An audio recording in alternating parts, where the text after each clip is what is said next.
단원님 이렇게 또 별풍선을 보내주셔서 정말 감사합니다. 이거는 뭐, 네. 감사하고, 일단 우리 수업은 또 계속 한번 진행을 해보도록 하겠습니다. 이제 이론이 끝났어요. 이론은 재무제표에 미치는 영향, 이런 문제로 해서 이제 끝났습니다. 요것만 하면은, 이제 우리가 실무 문제를 한번 해보도록 하겠습니다. 네, 재무제표에 미치는 영향입니다. 요거는 이제 문제를 풀면서 제가 바로 다 하는 법을 알려드릴 겁니다. 총 7문제가 있는데 그 중에서 1번 빼고 다 해볼 겁니다. 왜냐하면 1번, 2번은 같은 유형이거든요. 같은 유형이기 때문에 일단 2번 이렇게 바로 하겠습니다. 2번만 하겠습니다. 기말 결산 시 단기에 미지급된 미지급 임차료를 회계 처리하지 않았을 때 단기 재무제표에 미치는 영향이거든요. 않았을 때 여기까지 이렇게 체크를 해보시면 되고, 우선은 회계 처리를 했든지 안 했든지 간에 하셔야 될 작업은 미지급 임차료와 관련된 분계를 하셔야 됩니다. 자, 임차료 일단 미지급, 요거 요령은요, 미지급의 자리가 어딘가 생각해 보시면 대변이거든요. 미지급 적으시고요. 비읍으로 끝나니까 비용으로 이렇게 적으시면 돼요. 그리고 나머지 자리에다가는 임차료 이렇게 좀 적는 겁니다. 자, 요거는 이제 어떻게 해석을 하는지 또 말씀드릴게요. 자, 임차료 비용이거든요. 요 비용은 발생주의에 의해서 그게 딱 발생이 되어야 되는 시점에 무조건 발생이 돼야 됩니다. 그리고 반대로 내년에 발생해야 되는 게 있다면 그거는 또 내년에 발생을 시켜야 되겠죠. 아까 우리 선급 비용 했었던 거 있죠? 그거 내년 건 때 올해 발생시켜서 내년으로 이렇게 보낸 거예요.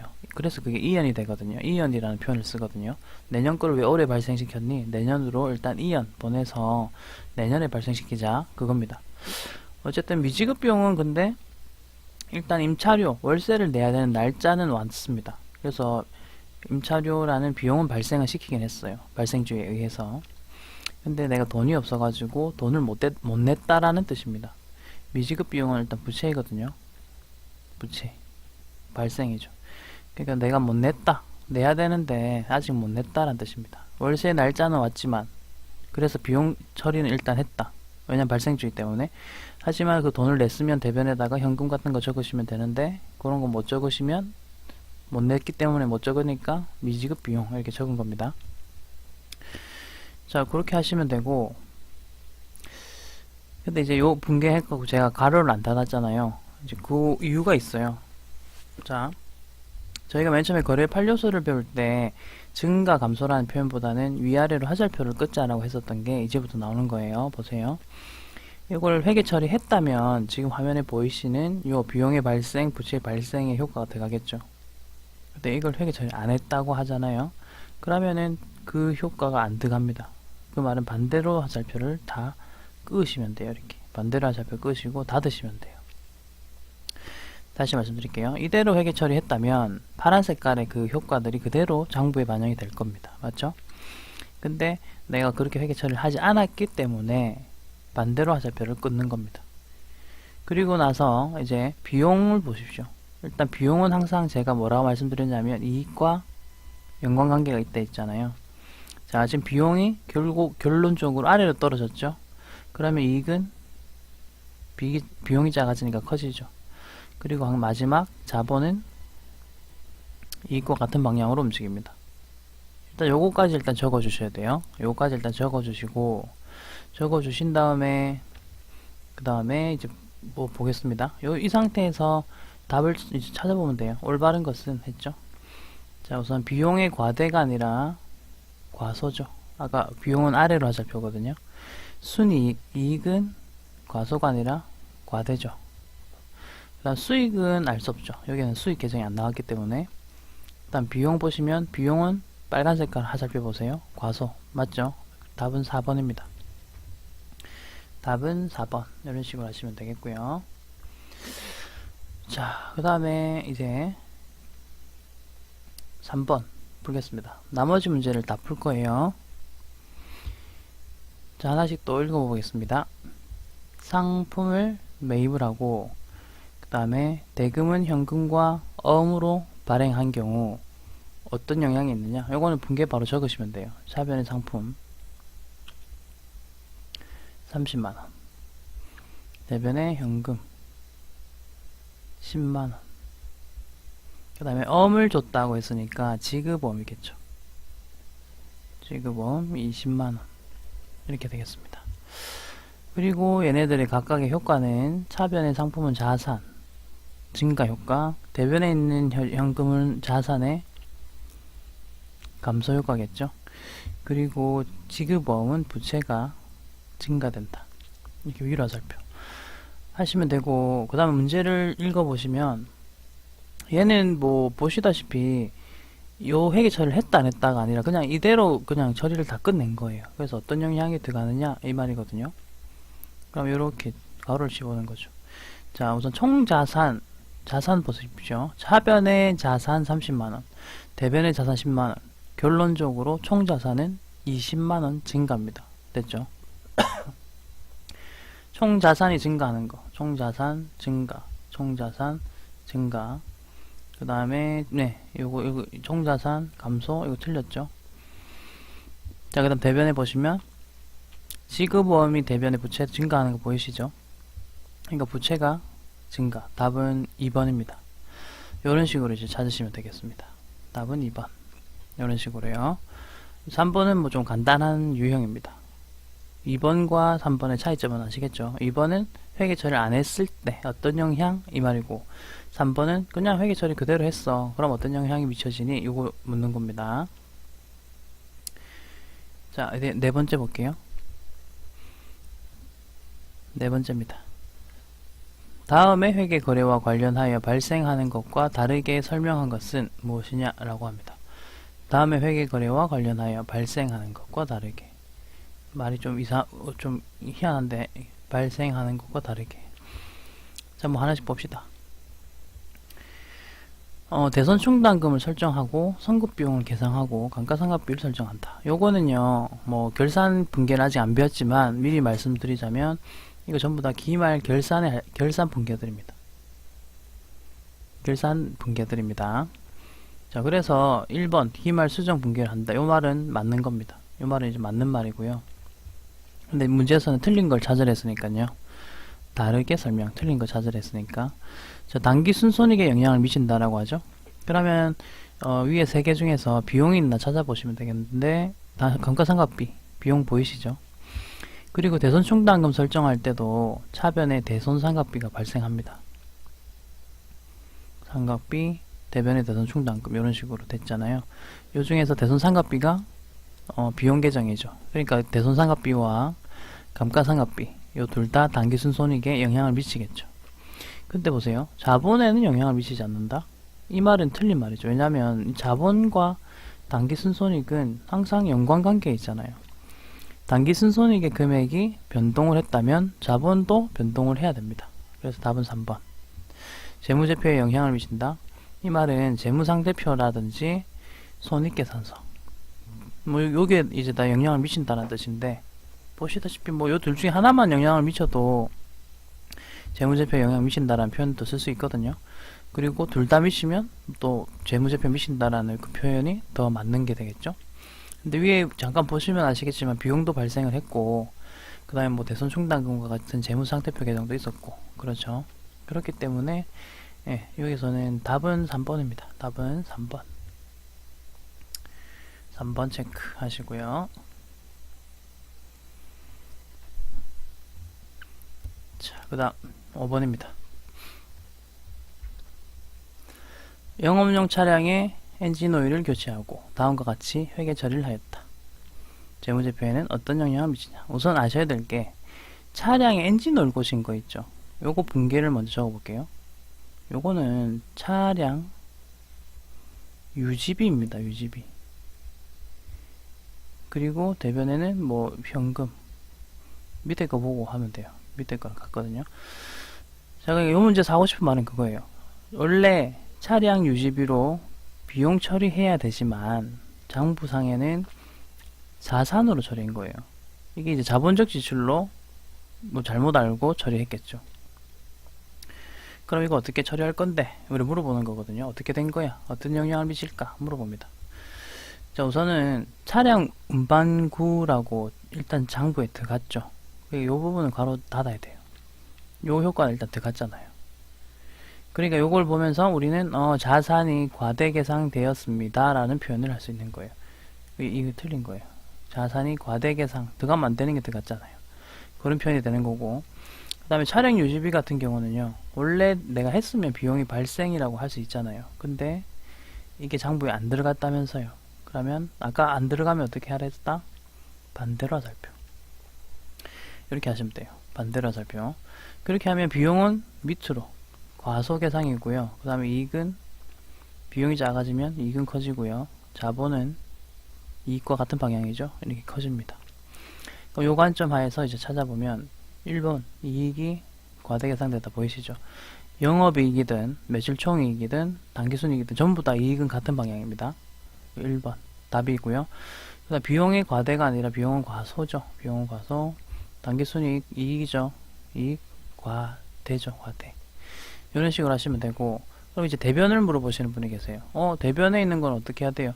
대변은 둘 다 현금으로 했기 때문에 요거는 뭐 똑같아요. 그러니까 뭐냐면 적어 볼게요. 마찬가지로 대변에 있는 현금은 자산의 감소, 요거는 자산의 감소 똑같거든요.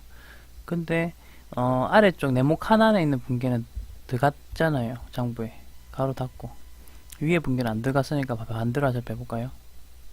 그럼 어떻게 돼요? 두 개를 합쳐보세요. 위아래 거 딱 합쳐보면 결국은 뭐 아무런 영향이 안 미쳐지는 거나 마찬가지거든요. 얘는 이제 별 의미 없는 거예요. 우린 차변 개정 과목이 바뀌었기 때문에 차변에 대한 것들에 좀 포커스를 맞추시라는 겁니다. 자, 마찬가지 6번 문제 보세요. 자산 항목을 실수로 비용으로 처리했다. 어떠한 영향이 생기냐? 이거 5번이랑 똑같아요. 보시다시피 5번이랑 같은 말이에요. 이건 반대말이네. 반대말이네요. 다시 반대말이네요.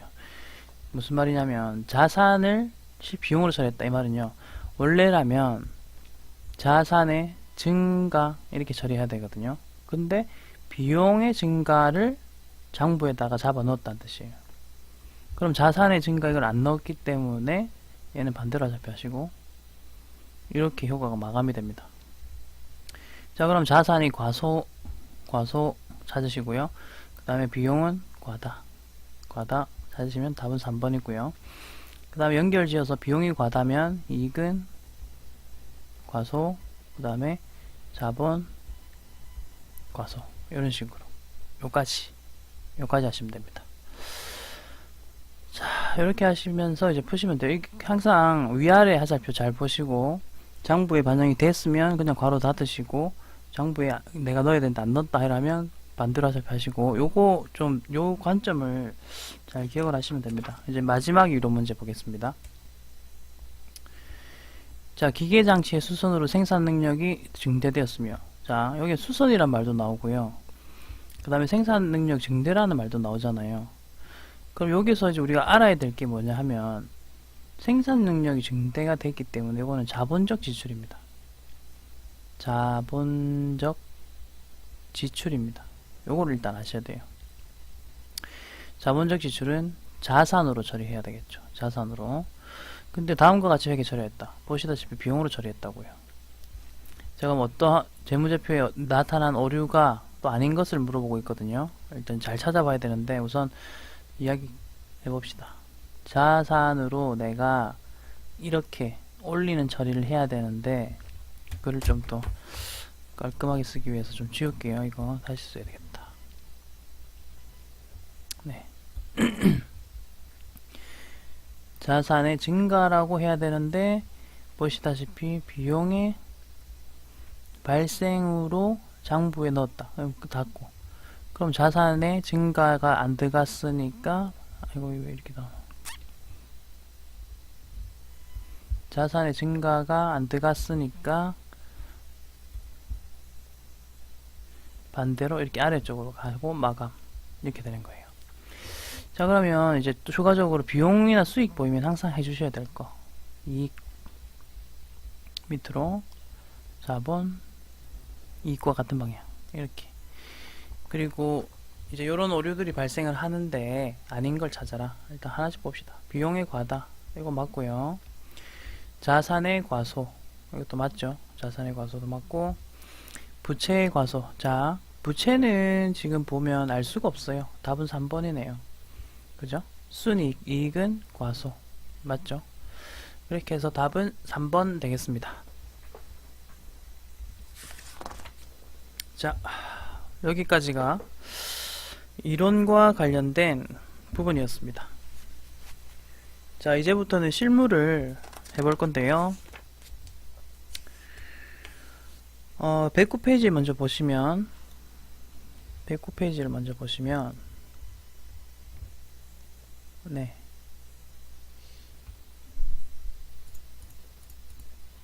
요렇게 실무 1번에서 실무 3번까지 기초정보관리와 관련된 최근 문제의 기출 경향을 한번 적어 놔 봤습니다. 요거는 그냥 참고하시라는 거예요. 우리는 요것들을 이제 하나씩 다 연습할 거예요.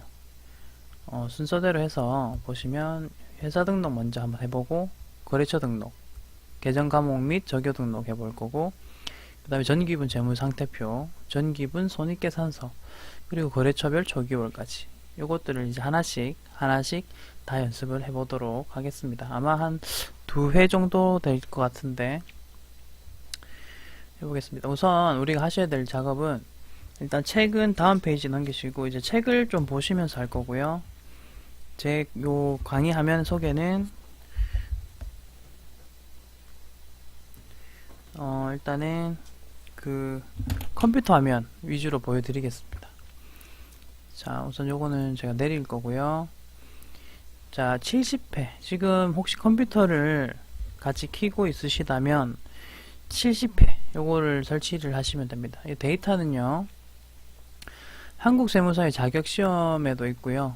아니면은 제가 블로그에 올렸나? 지금 단우님도 컴퓨터 혹시 있으시면 바로 좀 깔고 같이 하시는 게 좋아요. 요거는 같이 하시는 게 좋거든요. 제가 블로그에 올렸는지 한번 보겠습니다.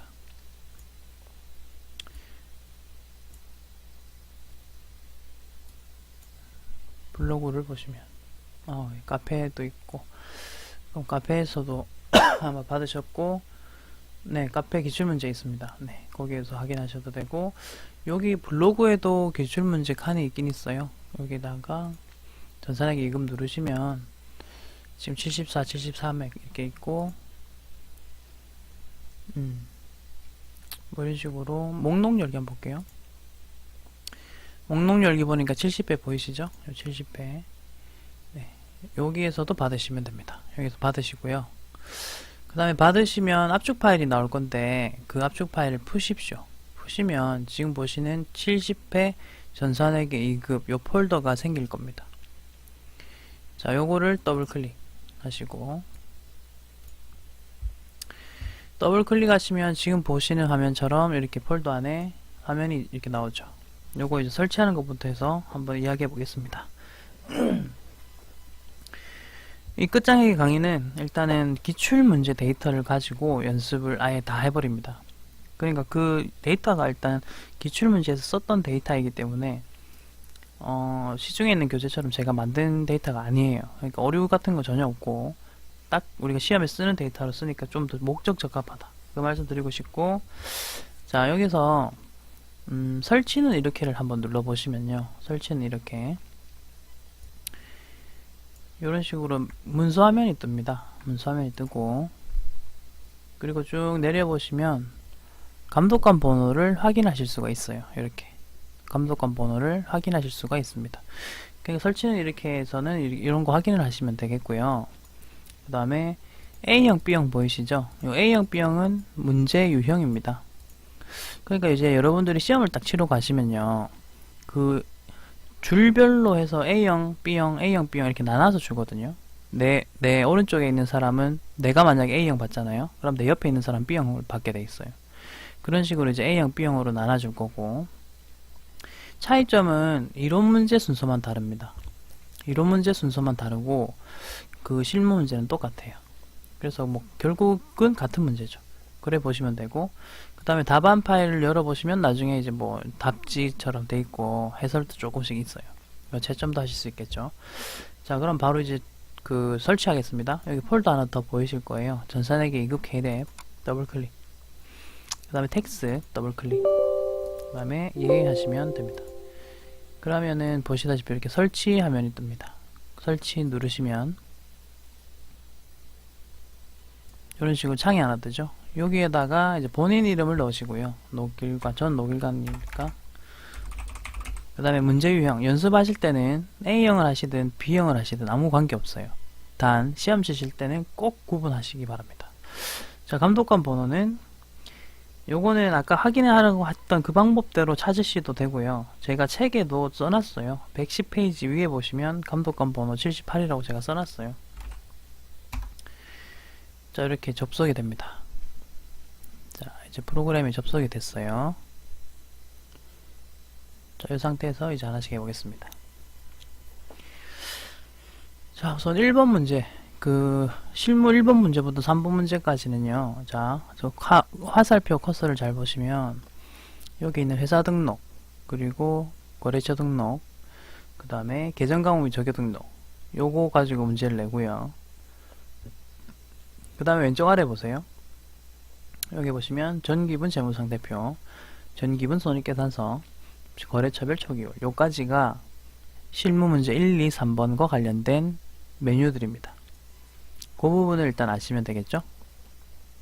자, 그럼 첫 번째 문제부터 바로 하겠습니다. 110페이지에 보면 회사 등록과 관련된 문제가 있거든요. 회사 등록 눌러보겠습니다.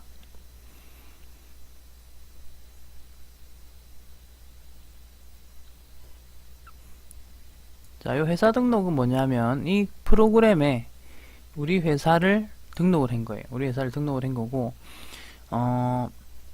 우리 회사와 관련된 정보들을 이렇게 입력을 다 해놓은 것들입니다.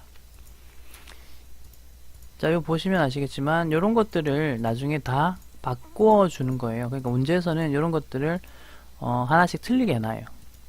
그래서 바꾸게 하는 건데, 이제 그 맞는 정보는 뭐냐면 여러분들이 받는 시험지가 올바른 정보가 적혀 있는 부분이죠. 요 교재로 치면 교재에 있는 정보가 올바른 정보가 적혀 있는 것입니다. 일단 그거 하시면 되고, 그 다음에 요 메뉴 한번 보시면 요 제가 추가사항이란 탭 보이시죠? 이것도 한번 클릭해 보세요. 여기 보시면 추가적으로 또 넣을 수 있는 뭐 그런 메뉴들도 있다라는 거 한번 확인하시면 되고, 이런 메뉴가 있습니다. 추가. 근데 2급에서는 요 추가까지 뭐 들어갈 일 거의 없습니다. 1급에서도 뭐 들어간 적 없고요. 자, 요 기본사항이고요. 그 다음에 요 나눔 상사라는 거 왼쪽에 보이시죠? 요거 우리 회사 이름입니다. 그 다음에 9번 눌러보시면 1번은 법인, 2번은 개인이라 되어 있죠? 전산회계 2급은 2번 개인입니다. 개인 회사가 좀 작은 회사고 법인 회사는 큰 회사다 이렇게 생각하시면 돼요. 그래서 개인 회사일 경우가 많고, 한 번씩 이게 또 만약에 법인으로 적혀 있으면 우리는 개인으로 바꿔야 되겠죠. 그리고 사용 미사용은 이 회사 코드를 쓸 거냐 말 거냐인데 당연히 쓰니까 0번 사용이라고 되어 있는 겁니다. 됐죠? 자, 그러면은 저는 이제 바로 회사 등록에서 같이 보면서 틀린 걸 한번 찾아볼 건데요. 주의하실 점은 이거예요. 문제 푸는 요령 알려드릴게요. 프로그램을 먼저 보시지 마시고요. 그 시험지 혹은 지금 이 교재를 먼저 보시면서 그 정보와 대조를 하셔야 돼요. 그러니까 프로그램에 있는 저 숫자들을 막 찾아가지고 우리 책엔 어디 있을까, 시험지는 어디 있을까 찾으시면 더 늦거든요. 그러니까 그 책 혹은 시험지를 먼저 봅시다. 자, 읽어볼게요. 70-1회라고 써있죠. 요거는 70회에 나왔던 1번 문제라는 뜻입니다. 다음은 나눔 상사의 사업자 등록증이다. 회사 등록 메뉴, 요거 일단 네모 치시고요. 보통은 메뉴를 이렇게 줍니다.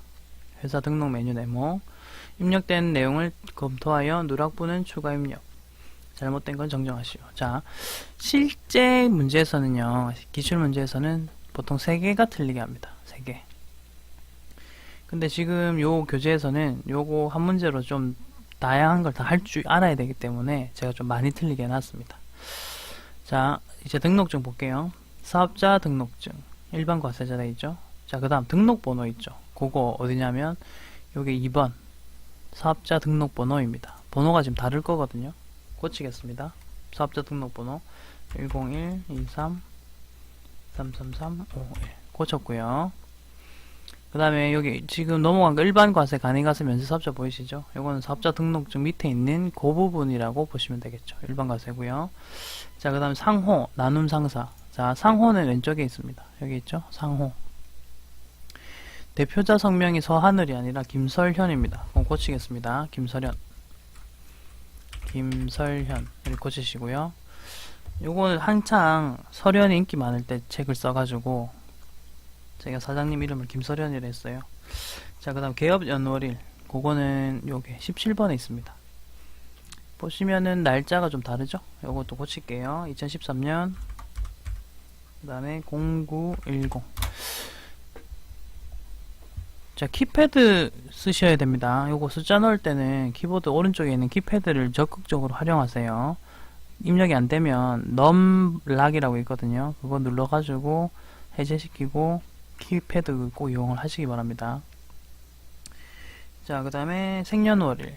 주민번호를 뜻하는데요. 주민번호는 이제 95 어쩌고저쩌고 돼 있긴 한데 지금 뒤에 거까지 다 안 나와 있죠. 앞에 거 나와 있는 것만 고쳐볼게요. 950103 그 다음에 2 요까지만 일단 고칠게요. 잘못 입력됐다 하지만 예 하세요. 그냥 지금 요거까지는 제가 뭐 이렇게 뭐 완전 세부적으로 고칠 수는 없었거든요. 근데 앞에 있는 것만 고쳤습니다. 자, 그 다음 사업장 소재지 보이시죠? 그거 이제 고치는 법 알려드릴게요. 우선 여기 말풍선을 클릭해 보세요. 그럼 우편번호 도움이라고 하면서 뜰 겁니다. 자, 이거 이제 주소를 찾아봐야 돼요. 우리 회원가입 할 때 많이 해보셨죠? 여기서는 도산대로라고 찾아주세요. 도산대로. 이제 신주소부터는 무슨 로로 많이 나오잖아요. 그러니까 그 무슨 로만 넣어주시면 됩니다. 넣고 그 다음에 뒤에 거는 85길이죠. 85길. 잠깐만요. 도산대로 85 해볼까? 안 나오죠. 도산대로만 하십시오. 85는 찾아보겠습니다. 쭉 내리보시면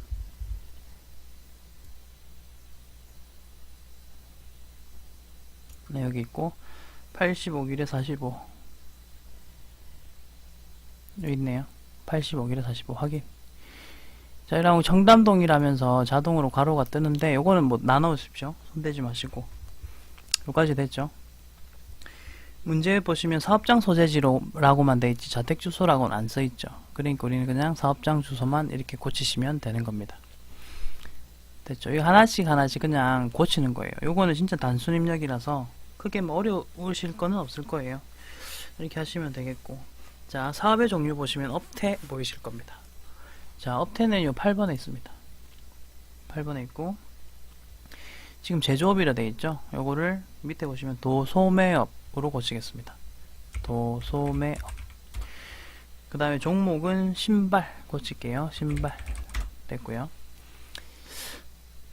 자, 그리고 아셔야 될 게 뭐냐면 요 도소매업은요 도매업 그리고 소매업과는 달라요. 도소매업은 두 개를 동시에 한다는 뜻이거든요. 그러니까 업태에는 도매업이라고도 넣을 수 있고요. 혹은 소매업이라고도 넣을 수 있어요. 그건 아시면 되겠고. 그 다음에 이렇게 바꾸면 주업종 코드 있잖아요. 요거가 이제 지금 뭐 바뀌어 있긴 한데 찾는 법 알려드릴게요. 주업종 코드도 보통 이렇게 이제는 좀 바꿔주셔야 돼요. 자, 여기 보시면 여기 종목에 신발 돼 있었잖아요. 종목에 신발. 그러면 일단 신발. 제조가 아니고 다시 신발 다시 해볼게요. 신발 하면은 이제 제조냐 아니면 도매냐 둘 중에 하나 나오잖아요. 그럼 우리 도소매업 중에서 도매업이 이제 속하는 거니까 도매 신발 이런 식으로 이 부분 고쳐주시면 되겠고. 자, 그 다음 발급 사유는 신규고 공동사업자 이상 없고 사업자 단위과세부 부 되어 있고요. 이제 마지막 부분 하나만 더 봐주셔야 되는데, 자, 어디냐면요. 그 세무서장 이름이 뭐라고 적혔는지 봐주세요. 그러니까 우리 교재에서는요. 자, 요거 화면을 요건 좀 띄어야 되겠다.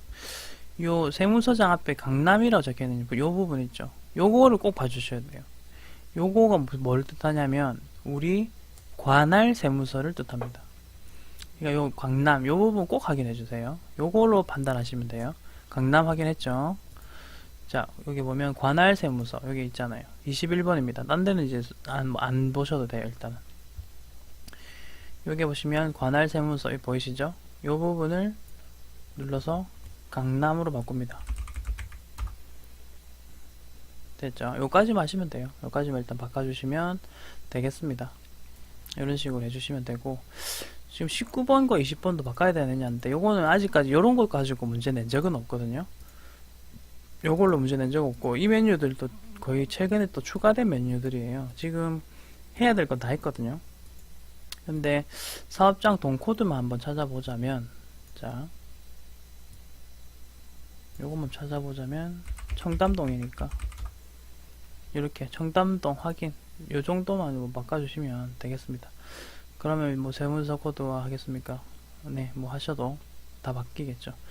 그러니까 요거를 바꿔라는 문제는 없었지만 지금 우리가 보시다시피 주소를 바꾸면 바꿔야 될 게 요런 거 사업장 동 코드 요걸 좀 바꿔줘야 된다라는 거 아시면 되고, 요걸 바꿈으로써 요 밑에 애들도 같이 이렇게 바뀌었다는 것까지 뭐 그래 하면 되겠네요. 요 메뉴들은 최근에 생긴 것 같아요. 예전에는 이런 메뉴까지 디테일하게는 없었거든요. 이런 식으로 해주시면 됩니다. 자, 회사 등록 문제는 보통 이렇게 3개를 고칩니다. 이 중에서 우리가 지금까지 고쳤던 것 중에서 3개를 고치게 합니다. 그러니까 이제 틀리면 안 되는 거예요. 사실은 요건 틀릴 게 없어요. 하나하나 대조만 잘 하시면 되고, 눈이 좀 아플 뿐이고 대조만 잘 하시면 돼요. 대조만 딱 잘 하시면 바로바로 이렇게 찾으실 수 있으실 거니까 그렇게 하시면 됩니다. 1번 문제고요. 보통 1번 문제가 요걸로 무조건 나오고요. 요거는 무조건 맞춰야 됩니다. 회사 등록 했습니다. 자, 그 다음 두 번째로 자주 나오는 거 거래처 등록 해볼게요. 거래처 등록. 자, 여기 보시면 여기 있고요. 여러분들 교재는 111페이지입니다. 거래처 등록 111페이지. 자, 요거는 우리 회사에 등록되어 있는 거래처들의 내용들입니다. 그래서 요것들을 이제 등록하는 방법을 하나씩 같이 해보도록 하겠습니다. 사실 뭐 요건 또 제가 다 풀어드리지는 않을 거고, 위에 한 4문제까지만 좀 풀어드릴게요. 4문제까지만 같이 할게요. 자, 먼저 72-2번부터 보겠습니다. 다음과 같은 용산 컴퓨터에 용산 컴퓨터에 요 말은 일단 좀 지워주세요. 나눔 상사로 바꿔야 됩니다. 요거 예전 다른 기출 문제여서 용산 컴퓨터란 말은 나눔 상사라고 좀 바꿔주시고, 신규 거래처를 거래처 등록 메뉴 네모 치세요. 거래처 등록 메뉴 네모 추가 등록하시오. 추가 등록하시오. 자, 추가 등록하는 법을 해보겠습니다. 자, 우선 첫 번째 추가 등록하시는 방법은 요 밑에 보면 맨 밑에 빈칸이 한 줄 있을 거예요. 휠을 아래로 내려보시면 빈칸이 하나 있을 거예요. 여기다가 일단 등록하시면 돼요. 여기다가 하시는 거고, 그 다음에 우리 책을 한번 보면, 자, 여기 보시면 주소 입력 시 우편번호 입력은 생략해도 무방하다. 요 말 보이시죠? 일단 요거 확인 잘 하십시오. 거래처 등록 문제는 항상 요 말이 적혀 있어요. 그러니까 아까 우리 우편번호 다 찾았잖아요. 검색해서. 근데 그거 안 하셔도 돼요. 그냥 단순 입력하시면 돼요. 이따 보여드릴게요. 그럼 여기 있는 정보들을요, 그냥 보이시는 대로 순서대로 하나씩만 넣으시면 되겠습니다. 자, 프로그램에다가 바로 넣을게요. 먼저 회사 코드 번호부터 넣어야 되네. 2023입니다. 2023. 책에 적혀있는 대로 넣으셔야 돼요. 상호는 보석 컴퓨터. 보석 컴퓨터 넣으시고, 여기서 동시, 유형 동시라고 적혀 있습니다. 유형 동시 3번 누르시고 자, 이제 사업자 등록번호부터 해서 하나씩 넣어보겠습니다. 607에 54 56235 됐고, 대표자 성명 신동학 넣고요.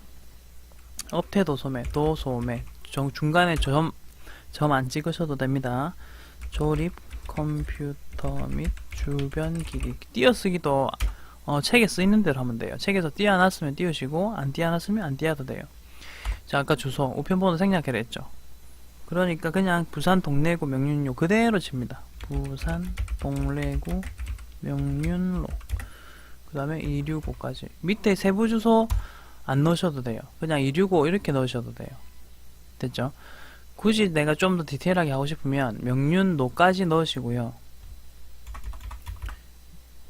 265를 밑에다가 넣으셔도 되고, 이거는 뭐 둘 다 상관없어요. 뭘 해도 상관없습니다. 위에다 한 줄로 다 넣으셔도 되고 아래쪽에다가 이거 좀 부분해서 넣으셔도 되겠습니다. 자, 지금 문제에 적혀 있는 거 다 넣었죠? 이렇게 하면 됩니다. 어렵지 않죠? 그리고 입력을 적혀 있는 대로 하면 되겠습니다. 이제 밑에 거 해볼게요. 하하 상사는 신규 거래처이다. 거래처 등록 메뉴 네모시시고,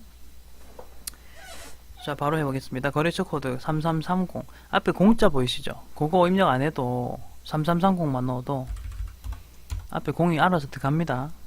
그런 거 신경 안 쓰셔도 되고, 그 다음에 하하상사 넣고, 그 다음에 뭐 마찬가지 동시고요. 동시 하나씩 그대로 넣겠습니다. 사업자 번호 130442, 그 다음에 32555, 대표자 성명 최하하, 그 다음에 업태, 도소매, 업태 슬래시 종목 돼 있는 거 보이시죠? 그렇게 구분을 해란 뜻이에요. 도소매고 종목은 컴퓨터 및 주변기기, 및 주변기기. 요거는 이제 띄어쓰기가 돼 있으니까 띄었고요. 주소 그대로 입력. 서울시 영등포구 가마산로 320 이렇게 됐습니다. 쉽죠? LGB1025님 안녕하세요. 자, 이렇게 넣으시면 되겠고, 마찬가지입니다. 이제 두 문제만 더 풀어보겠습니다. 67, 그거 다시 1번, 특별 다시 1번. 빈칸에다가 이렇게 거래처 코드 번호부터 바로 넣을게요. 문제에서는 요거 조금 오타가 있습니다. 광성 상사가 아니라, 여기 시은 상사. 시은. 여기 보이시죠? 시은 상사. 그 다음에 남서가 아니라 요거는 채은 상사. 채은.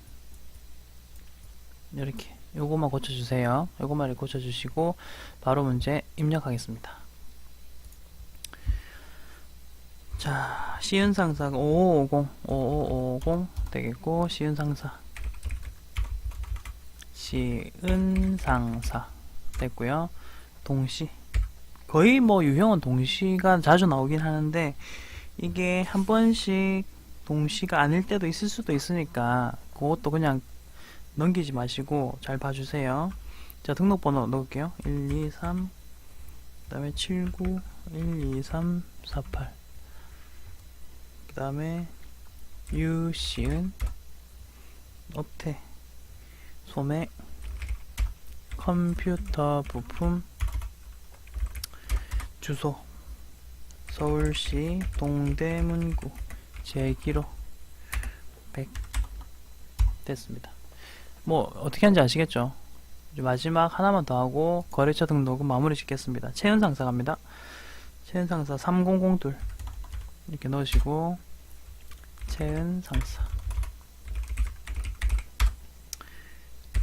동시고요. 사업자 등록번호 넣을게요. 사업자 등록번호 21502-12344 됐고, 대표자 성명 유채은. 업태 도소매, 그 다음에 종목 장난감 완구, 그 다음에 주소도 뭐 여기 우편번호 생략해라 했거든요. 경기 안양시 만안구 양화로 100, 뭐 괄호 열고 박달동까지 그냥 그대로 넣으세요. 딴 건 뭐 내가 마음대로 빼고 넣고 하는 게 아니라 그냥 그대로 적혀있는 그대로 넣으시면 되겠습니다. 됐죠? 자, 거래처 등록은 이런 식으로 하시면 되겠습니다. 추가적으로 이제 뭐 나머지 문제들은 말씀하세요. 쉼표가 몇 번에 있죠? 가운데 점 찍힌 거 말하나요? 도소매. 아, 요거는 뭐 상관은 없는데, 네. 네, 요거 이렇게 넣으셔도 되고, 안 넣으셔도 되는데, 뭐, 둘 다 맞아요. 둘 다 맞다 해주는데, 방금 제가 말씀드린 거는 이제 책에 적혀있는 그대로 넣쳐 있으니까, 점 찍겠습니다.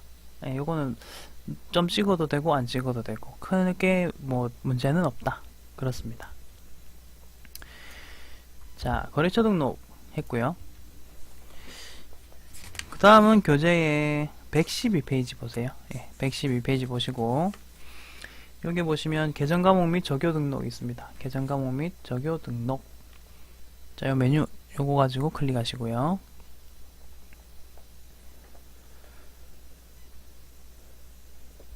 자, 요거 계정 과목 및 적요 등록은 뭐냐면 우리가 분개할 때 쓰는 계정 과목들 있죠. 그런 것들과 관련된 세부적인 내용들을 입력하는 칸입니다. 입력하는 칸이고요.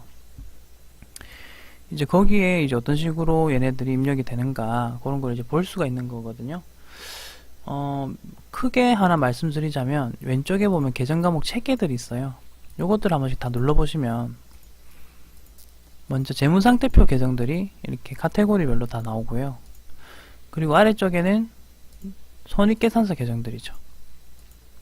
판관비, 영업의 수익 이런 식으로 그 카테고리별로 이렇게 누르면서 점프가 됩니다. 계정 과목들 속으로 그걸 일단 확인하시면 되겠고, 그 다음에 두 번째, 내가 계정 과목을 또 찾고 싶은 게 있으면 요 가운데 클릭을 하신 상태에서요 컨트롤 F를 한번 눌러보시면 검색창이 뜨거든요. 컨트롤 F입니다.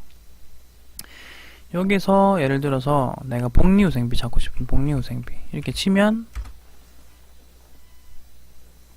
맨 아래쪽에 보시면 복리후생비가 하나 이렇게 나오죠. 근데 복리후생비라는 계정은 여러 개가 있습니다. 그래서 다음 찾기 또 누르면 600번 700번 이렇게 또 나옵니다. 700번 나왔죠. 이런 식으로 하여튼 내가 원하는 계정 과목은 컨트롤 F 기능을 이용해서 이런 식으로 찾을 수가 있다라는 거, 그걸 또 한번 기억을 해주시면 좋겠고. 자, 그러면 이제 문제를 바로 하나씩 풀어보겠습니다. 65-특별 1 문제 보겠습니다. 읽어볼게요. 제1상사는 매출 계정에 다음과 같은 새로운 계정 과목을 설정하려고 한다. 계정 과목 및 적요 등록 메뉴에서 추가로 등록하시오. 우선 보실 거는요, 계정 과목 코드가 420번이라 되어 있죠. 그러면은 420번을 찾으시면 돼요. 휠을 이렇게 올리셔도 되고요. 아니면 왼쪽에 딱 보시면 420번이 속하는 부분, 매출요 보이시죠? 여기 420번 들어가죠? 클릭 한 번만 하시면 점프가 됩니다. 이 상태에서 420번 찾았습니다. 자, 지금 420번을 찾았고요. 자, 여기서 보시면 사용자 설정 계정 과목이라고 적혀 있죠. 얘네들은 그냥 빈 슬롯이에요. 빈 슬롯이고 이제 네가 원하는 계정이 있으면 여기다가 빈 슬롯에다가 새로 만들어라 이 뜻입니다. 그러니까 이제 420분에다가 클릭하신 다음에 오른쪽에 보시면 여기 클릭하는 칸 보이시죠? 여기 클릭하시고 이제 적혀있는 대로 하나씩 적어보겠습니다. 일단 계정 과목 이름 건축자재 그 다음에 수선 그 다음에 수입 되겠습니다. 그 다음에 성격 여기 보시면 매출, 환입, 차감, 할인 차감 보이시죠? 문제에서는 매출로 하라 했거든요. 그 매출로 입력하시면 됩니다. 그 다음에 보세요. 요까지 일단 책에 적혀있는 것만 하시면 돼요. 나머지 어떻게 해야 돼요? 안 하셔도 돼요. 근데 책에는 적요가 있어요. 현금 적요라고 보이시죠? 여러분 적요는 여기에 현금 적요가 있고요. 아래쪽에 대체 적요 있습니다. 문제는 이제 적혀있는 대로 가시면 돼요. 현금 적요니까 이쪽 위에 칸에서 할게요. 자, 그 다음에 적요 1의 등록이라고 책에 보이실 거예요. 그러면 1번 엔터 하십시오. 그럼 적요 1이 됐고요. 그게 있는 내용도 그대로 입력하시면 됩니다. 건축, 자재, 수선, 서비스, 수입 이런 식으로 입력하시면 되겠습니다. 이렇게 하면 끝입니다. 됐죠? 이렇게 하면 방금 넣은 거 현금 적요까지 잘 들어갔습니다. 자, 그 다음 60-2번 바로 해볼게요. 매장 내에서 판매 물품의 홍보를 위해 사용하는 광고 선전용 전기요금에 대해 전기요금 따옴표 보이시죠? 계정 과목 이름이거든요. 요 계정을 등록하려고 한다. 판매비와 관리비에 853번을 수정하라. 자, 800번대로 이렇게 휠을 내려서 가셔도 되고 아니면 왼쪽에 판매 관리비 보이시죠? 요 클릭. 그럼 이런 식으로 800번대로 바로 넘어오거든요. 바로 넘어왔고 일단 853을 찾을게요. 요소는 853. 여기 사용자 설정 계정 과목 보이시죠? 여기다가 넣으시면 되겠네요. 자, 계정 과목 이름이 전기요금이었습니다. 전기요금. 자, 성격은 경비라고 했죠. 세 번째 3번에 보시면 경비라고 있을 겁니다. 클릭하셔도 되고 3번 누르셔도 됩니다. 경비. 그리고 문제 보시면 다른 정보가 아무것도 안 나와 있죠. 그러면 이게 답니다. 이렇게 마시면 끝입니다.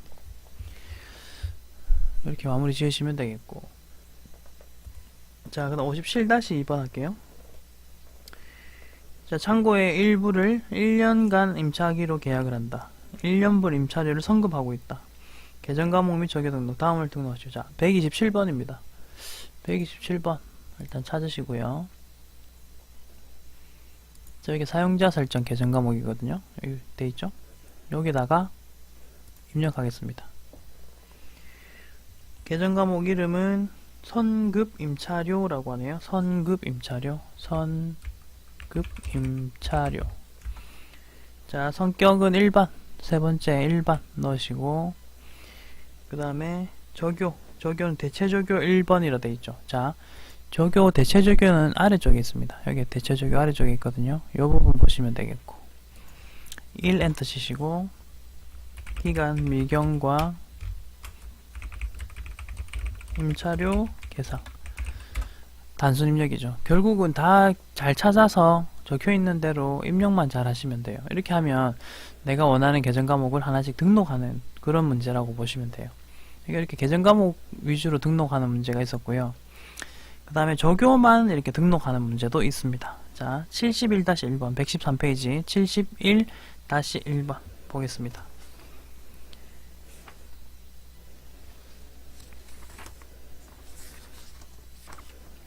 자, 명륜 컴퓨터는 임직원들에게 자녀 교육비 50%를 지원하기로 한다. 판매비와 관리비의 복리후생비 계정에. 여러분, 판매비와 관리비라고 보이시죠?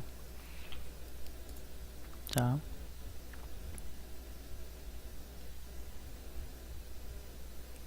판매비와 관리비 보이시죠? 우선 아셔야 될 거. 판매비와 관리비 안에 있는 복리후생비 계정입니다. 요거를 일단 좀 지금 눈여겨보십시오. 자, 그럼 볼까요? 판관비, 이제 왼쪽에 한번 보세요. 판관비 눌렀습니다. 옆에 코드 번호 체크해보세요. 801900, 800번대예요. 800번대. 800번대인 복리후생비를 찾으시면 되는 거예요. 이런 식으로. 지금 저는 아니까 바로 찾았잖아요. 여러분들은 또 찾고 싶으시면 컨트롤 F, 복리후생비 하시고 800번대를 찾으십시오. 자, 판관비에 시작하는 말이 800번대도 팔 이렇게 기억하세요. 그러면은 판관비는 800번대입니다. 이렇게 이야기할 수가 있습니다. 자, 복리후생비 클릭했죠. 그 다음에 대체조교 3번이라 되어 있죠. 자, 오른쪽 아래 보시면 대체조교 요 밑에 빈칸 있죠. 여기다 적으시면 돼요. 이미 적혀있는 거 지우시지 마세요. 그냥 밑에 빈칸에다가 3 엔터 이렇게 하시는 거예요. 조교 번호도 3번이라고 했죠. 자, 임직원 자녀 교육비 보통예금 계좌 이체 그 다음에 지급가치. 네, 단순 입력입니다. 이렇게 입력하시면 되겠죠. 자, 그 다음에 70-2번 해보겠습니다. 나눈 상사는 영업 어쩌고저쩌고 판관비의 복리후생비 똑같은 거예요. 근데 대체조교 4번이니까 방금 했던 거에서 연결시켜서 하겠습니다.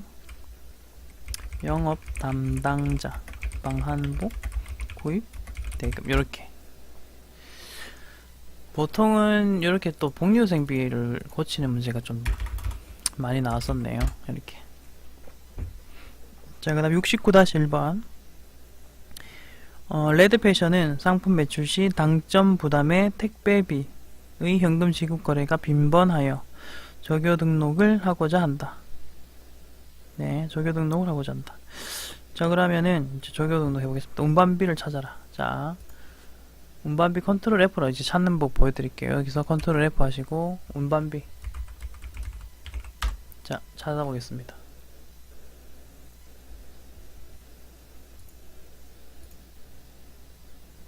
지금 잠깐 프로그램에 오류가 생겼어요.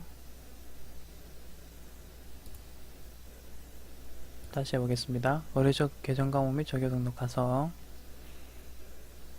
프로그램이 뭐 완벽하진 않아요. 그래서 이렇게 한 번씩 지가 좀 복잡해지면 오류가 뜨기도 합니다. 운반비 찾았습니다. 근데 보시면 500번대 나왔잖아요. 근데 상품을 매출할 때 발생하는 운반비, 우리가 생각을 해보시면 판관비거든요. 그래서 다음 찾기 또 뭐 나오는데 지금 800번대가 아니잖아요. 그러니까 800번대가 나올 때까지 계속 찾아보는 거죠. 아직 안 나왔습니다. 이제 나왔네요. 824번입니다. 이게 이제 물건을 팔 때 발생하는 운반비란 뜻이죠. 자, 여기서 현금 조교가 여기 4번. 현금 조교입니다. 이거 주의하셔야 돼요. 대체 조교 가서 입력하면 틀리는 겁니다. 택배비 지급 됐죠? 자, 이렇게 하시면 되고 마지막 문제 요거 하고 또 쉬겠습니다. 요 마지막 문제 같은 경우는 3개를 꽂히는 겁니다. 엄청 좀 복잡해 보이죠? 3개를 꽂힙니다. 자, 복리후생비 811번부터 하나씩 고쳐보겠습니다. 자, 복리후생비 대체조교 5번 밑에 칸 5번 그리고 야근시간 식비 미지급 요렇게 하나 넣었고요. 그 다음 현금은 메뉴에 있어요. 현금은 모든 계정 중에 메뉴에 있습니다. 이렇게 현금 그 다음에 현금의 현금조교죠. 현금의 현금조교 요게 위에거든요. 7번 아래쪽에다가 빈칸에다가 클릭하시고 8번 엔터 그 다음에 상품 매입시 상품 운반비 현금 지급 이렇게 넣으시면 되겠습니다.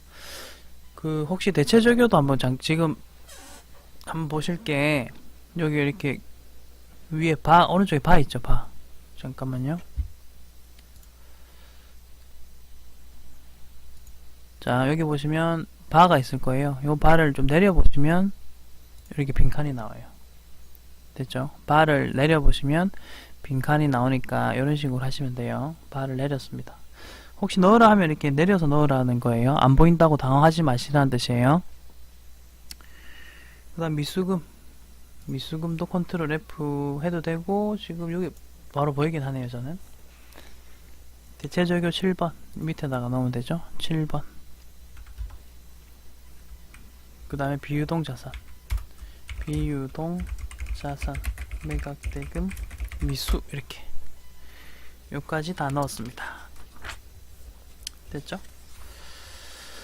자, 일단 요 정도 해서 하고 그 다음에 또 잠깐 쉬었다가 그 다음에 하겠습니다.